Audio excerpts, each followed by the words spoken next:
Hello! Welcome back sa ating YouTube channel. This is Gabby's Vlog. Latest vlog kasi today ay patuloy ang ating 70 Star Wars for Music Preparation Plus Prediction Time.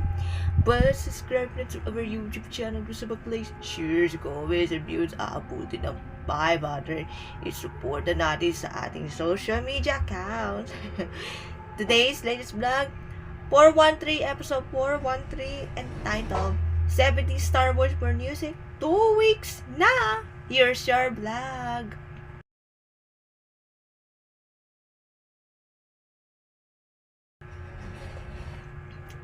Okay, panoorin natin ang highlights.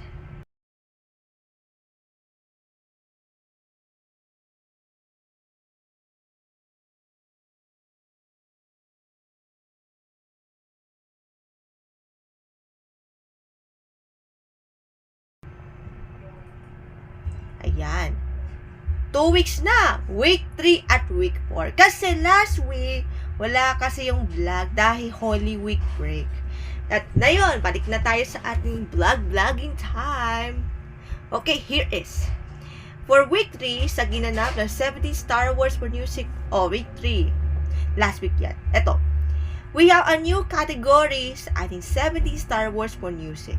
Kung last time, sa 16 Star Wars for Music, yan ay new group artist of the year. Or I mean, new male group artist of the year. Ngayon naman sa 70 Star Wars, we have a new category. Yan ay new female group artist of the year. Kung saan mga bagong P-pop artist or P-pop group artist. Sana mananalo ang singing queens. Malalaman natin soon. Kung nalabas na po ang nomination reveal ng 17 Star Wars for Music per now. Kasi gaganapin this coming June 25 na sa San Juan. At sa ating week 4 for this week, it's prediction time. Eto na. Ang hinahanap po natin this week ay male recording artist na prediction muna tayo in alphabetically order. 8 ang napili ko for me. Prediction to Okay. In alphabetically, number 1, Darrell Espanto. Star Music. Theme song ng Can't Buy Me Love's Iyo. Kasi noong 2016, hindi nanalo bilang recording artist of the year na male to Jet Mandela. Another alphabetically order, Ellie Buendia ng Sony Music Philippines. Anong title to? Parang bulaklak lang. Late vocalist ng Eraserheads. Ayan. The third one is Mr. Eric Santos ng Star Music for the inspirational song na medyo di ko alam yung kanta, dasal lang. Ayan. That last time nanalo si Eric na may recording artist noong 2010 Star Wars for Music. The next one is James Reid from Careless and Sony Music Philippines for I think Mirason? Hindi ko sure. Nung naging finalist siya noong 15 Star Wars for Music for Hotdog. Ayan. Good luck talaga. A former member of Side A na si Joey G or Joey Heroso from Widescroll Entertainment Icons Music for the song, not sure kung ano yung kanta, medyo na lang daw.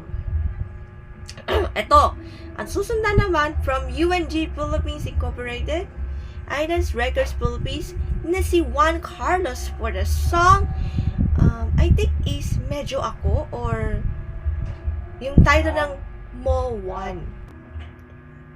Sorry, pasensya na. Nalutusan yung papa ko Nagkuha na yung adapter ko sa TV Plus. But, Juan Carlos Labajo, Papoy's Kids, second runner-up, 2014, for, not sure pero pag napasok yan, nako, mananalo yan this year. Just the last time, 16 Star Wars, Tywade Ogie Alcacid, sa kantang na ito ng Ere. Noong 16 Star Wars. Pero ito sa 70, mananaman natin, ulit kayo mananalo si JK Labajo. Ito naman si Maki ng Tarsier Records or Star Music or ABS-CBN Music para sa kantang Dilaw. Ito, last year, nanalo ng Pop Artist of the Year tayo with Donnie Pananinan. Malalaman natin sa 70 Star Wars nomination review coming soon. For Maki. Good luck na lang! Maki! Yes! And Noel Cabangon from Icons Music Wiseco Entertainment, the song Oh My God. Nanalo siya dati ng Male Acoustic Artist of the Year in the 15 Star Awards for Music. Ayan, sorry, pasensya na po na inutusan yung papa ko eh. Gusto ko sana yung matapos eh. But, good luck na lang. Pero sa prediction lang yan. Adi kayo mananalong male record artist for prediction lang yan.